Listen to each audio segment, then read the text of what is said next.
Morning. Okay, so we have our fifth, sixth week's notes packet here. I'm just going to kind of go over a little bit of this with you for properties of water.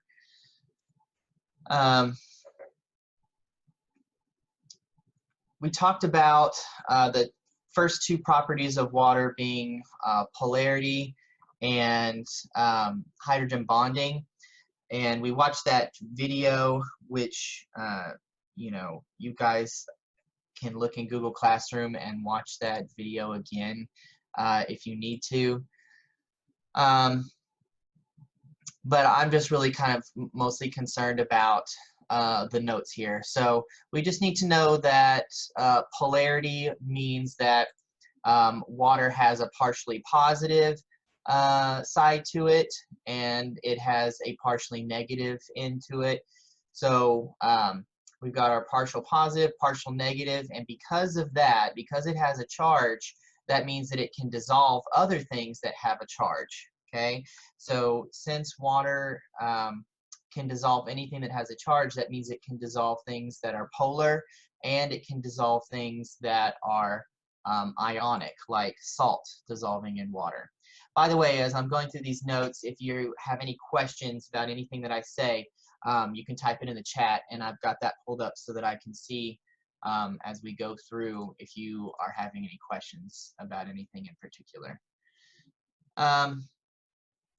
Okay, so let's see here. We've got also hydrogen bonding. Remember, hydrogen bonding is an intermolecular force, and this hydrogen bonding is what allows water to have all of the other properties that I'm going to talk about here in just a second.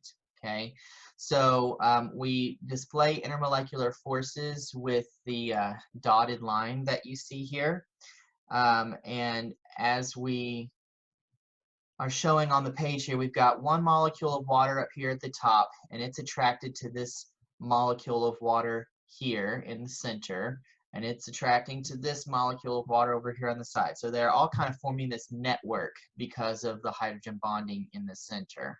Okay, hydrogen bonding occurs whenever you have hydrogen bonded to oxygen, nitrogen, or fluorine. Okay, anytime you have hydrogen bonded to oxygen, nitrogen, or fluorine, you can have hydrogen bonding occur.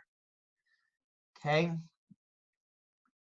All right. So now let's talk about all those different properties of water that I need you to still remember. Okay. So we had cohesive forces where water sticks to itself. So an example was droplets of water on a windshield coming together and forming a bigger droplet of water. That was because of hydrogen bonding. Okay, all of these are going to be because of hydrogen bonding. Okay, adhesive forces. That means that water sticks to other stuff besides just itself.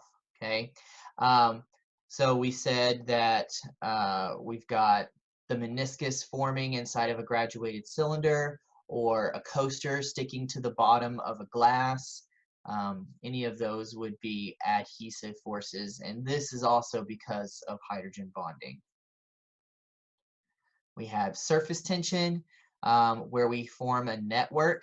Okay, it's a very strong network that's formed by all the molecules of water being attracted to each other. This is also due to hydrogen bonding. Remember, all of these are due to hydrogen bonding. And so we talked about like the paper clip over here floating on water, this bug being able to float on water, the Jesus Christ lizard running on top of water, doing a belly flop, and not immediately breaking through, which is why belly flops hurt. All of that is because water has a very high surface tension, and it's able to have a high surface tension because of hydrogen bonding. Okay, then we talked about capillary action, which was water moving up a constricted tube, a very, very narrow tube. So we talked about like diabetic people having to prick their fingers and have blood be pulled into a machine. to test their blood glucose, or plants moving water up the xylem. That's also an example of capillary action. What else? Boiling point. Oh, we said water has a really high boiling point because we have to put enough energy in to overcome the hydrogen bonding. And the more energy you put in, the higher the temperature gets while we're doing that. The only thing that is not because of hydrogen bonding is the fact that water is a universal solvent, okay? And that just means that water can dissolve most substances. And the reason that water can dissolve most substances is because it's polar, okay? So this is the only one that is not because of hydrogen bonding. This one, the fact that it's the universal solvent, that is because water is polar. So the next thing we want to talk about was saturated and unsaturated and supersaturated, okay? So we have here our graph, which I hope you guys remember. Let's say that we're going to talk about sodium nitrate, okay? Any point on this line here, this is the sodium nitrate line, so any point on this line represents the conditions that would create a saturated solution, okay? Remember, if you are on the line, then you're saturated. If you're above the line, then you're supersaturated. And if you are below the line, then you are unsaturated for a particular substance, okay? So, for example, let's say that I was talking about the sodium nitrate, and I decided, okay, what if I dissolved, let's see, this looks to be about, what, like 137 grams, okay? So that's like 137 grams of solute, and this is about 70 degrees, okay?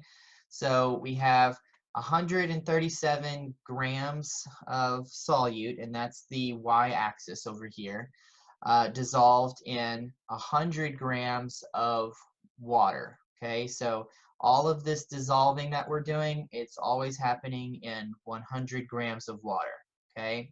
So we're going to dissolve 137 grams of sodium nitrate in 100 grams of water at 70 degrees Celsius. And if we do that, we're on that line, okay? We are on the sodium nitrate line. That means that we're going to have a saturated solution of the sodium nitrate, okay?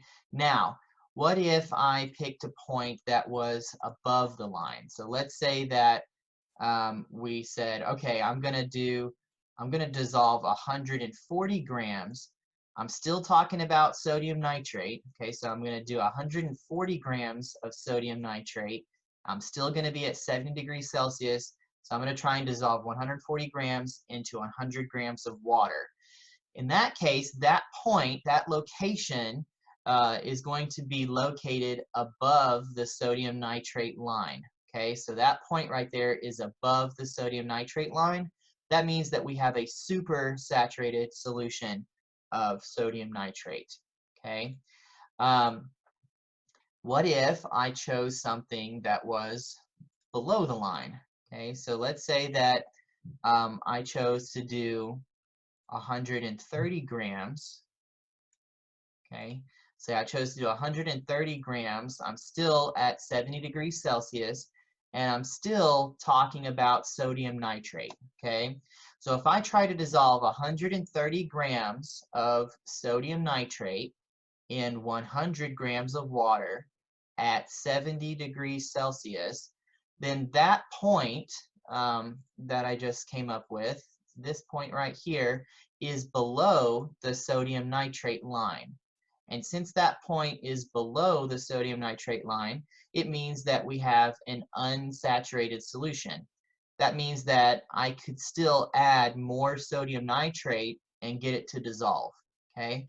Once I get up to the saturated solution, then I can't get it to dissolve anymore unless I heat it up and then let it cool back down, and at that point then it would be supersaturated.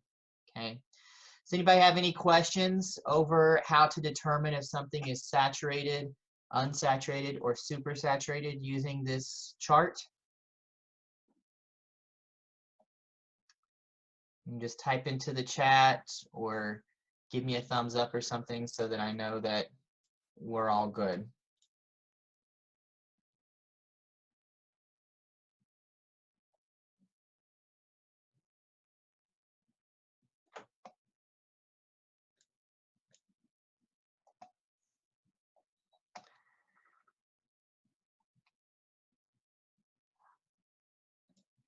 So I may be freezing some, so I apologize. That might, I don't know whose internet that would be. It might be yours or it might be mine, but these videos are going to go on YouTube later on today, so hopefully it will be smooth sailing there.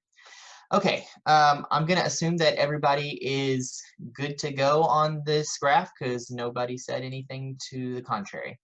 So let's move past that. You should be able to answer basic questions about that. Then we talked about electrolytes and non-electrolytes, okay? So if something is an electrolyte, then that means that it can conduct electricity, okay? And the way that it can conduct electricity is if it forms ions, okay? Now the only way that it's going to form ions is if it's a strong acid, a strong base, or a soluble salt, and we'll use our solubility rules to determine that. We'll talk about solubility rules in the stream on Friday, I think is the next stream. Maybe, I don't remember. And then if it's a non-electrolyte, then that means that it is not soluble, and so it can't break into ions. And that means it can't conduct electricity. So a good example of something that can conduct electricity would be like salt dissolving in water, because salt is ionic, meaning it forms ions. Okay, so any type of salt is going to be a strong electrolyte. We had these three pictures in our notes, one where the light bulb lights up brightly, and one where it's dimly lit, and then one where it's not really lit at all, okay, where the bulb is turned off. So if it's brightly lit, if the bulb is able to light up brightly, then that means that it's a strong electrolyte, and that means that it's an ionic substance like NaCl, okay? So if it's an ionic substance like NaCl, then the bulb can shine bright. If it's a weak electrolyte, that means the bulb is going to light up, but it's going to light up very dimly, okay? And so a good example of what would do that would be a weak acid or a weak base. And the example that I gave you guys was vinegar, okay? Vinegar would be a good example of a weak acid, and so it would make the bulb shine dimly. And then finally, something that would not light the bulb up at all would be a non-electrolyte. And if it's a non-electrolyte, then that's going to be a covalent substance, a non-polar covalent substance. And so a good example of that would be sugar or oil. So make sure that we know down here that this is a non-polar covalent substance. This one in the middle would be a polar substance. And this one over here would be an ionic substance. So jot that down on your packets if you hadn't already done that. Anybody have any questions about what would be an example of a strong, weak, or non-electrolyte?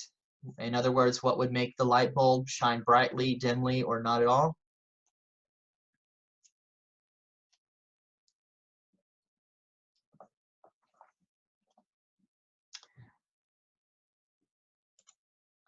Okay, I'm gonna take that as a no, so we'll move on. All right, we have factors that affect the rate of dissolution. In other words, turning into ions or dissolving into the liquid, okay?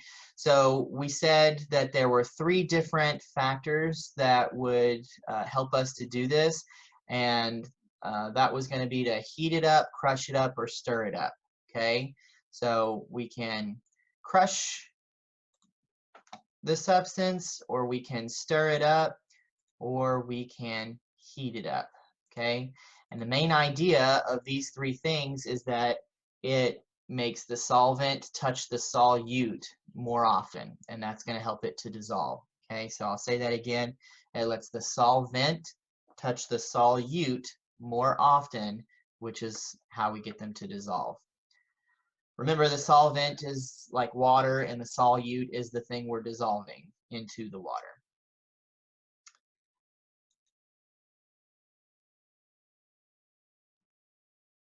All right. So now let's see here. We talked about all of that. Molarity. Okay, so we need to do our molarity calculations. Remember this formula. We have molarity, that's the concentration. That's equal to moles of solute over liters of solution. Okay, and when we did our molarity calculation, I gave you all that triangle to use. And we said, okay, we've got moles sitting on top, so we're going to have moles in here. And we have liters on the bottom, so we'll have liters down here, and then the leftover molarity variable goes in there. This horizontal line, that's your division line, and this vertical line, that's multiplication. Okay, so if I ask you a question, like if I were to give you the molarity and I were to give you the liters and ask you how many moles is in the substance, remember, you cover up the thing that you're looking for, and then the new equation is what's left over. So molarity times liters would give us the moles. Okay, molarity times liter would give us the moles. If I asked you for liters, you cover that up, and then we would have moles divided by molarity, and that would give us liters. So that triangle thing can be pretty helpful for rearranging the equation. Okay, so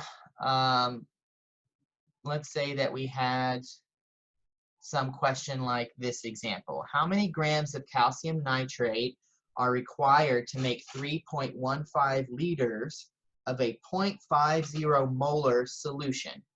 Okay, so in this case, they're asking for grams. Well, in our formula here, grams is not part of the formula, but moles is. So if we can find moles, then we can turn moles into grams. And so that's what we want to do. We want to solve for moles. So if we look at our triangle down here, if you want moles, then that's the thing that you cover up. And that means that molarity times liters is what we need to do. Okay, molarity times liters. So that's what we have here. We have molarity times liters, 3.15 liters times 0.5 molar, that's the molarity, and so that gives us 1.575 moles. But the problem didn't ask us for moles, okay? The problem asked us for grams. So we're going to break it down using our periodic table to get the molar mass of calcium nitrate. So hopefully you guys have your periodic tables with you still. If you don't, you can just Google up a periodic table online and use that to look at the molar mass. Okay, so we take the number of moles that we were given when we solved the problem up here. We just took that number of moles, and we are going to bring it down here and put the given over 1. Then we're going to go from 1 mole, and then we're going to go to the molar mass that we got from our periodic table is 164. Do the dimensional analysis, and we come up with 258.3 grams of calcium nitrate.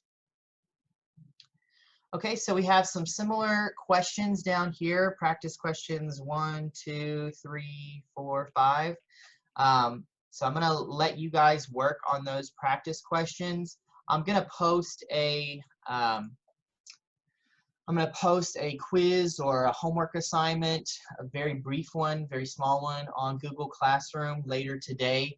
It won't be due until end of day tomorrow, but it's just going to be over what we just talked about, the properties of water and then how to calculate using that molarity formula. And that's all that's going to be on that quiz. So probably 1 to 2 questions about properties of water, and then 1 to 2 questions about doing those molarity calculations. Thank you so much for joining me today. Again, if you have any questions you think of later on, email, text me and remind, show up for a morning tutorial, and I will help you as best I possibly can. Thanks, guys. Bye.